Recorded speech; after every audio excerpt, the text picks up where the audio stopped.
Balitang Probinsya. Sugatan ng dalawang sakay ng isang eroplano matapos bumagsak ito sa isang dalampasigan sa La Union. Ilang minuto pa lamang ang nakararaan nang mag-take off ito. May detalye hinggil dyan si Riz Calata. Riz.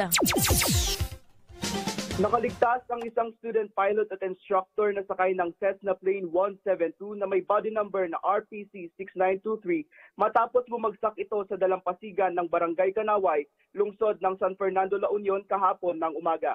Ayon sa Civil Aviation Authority of the Philippines o CAAP, ilang minuto pa lamang ang nakalilipas nang ito ay mag-take off sa runway ng San Fernando Airport nang ito ay magdeklara ng emergency.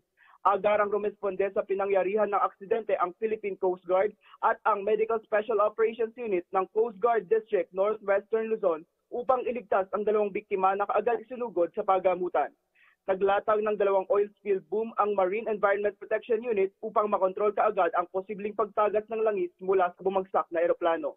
Sa ngayon, nagsasagawa ng investigasyon ng CAAP sa posibleng dahilan ng pagbagsak ng nasabing eroplano.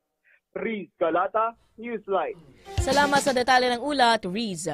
Newsline.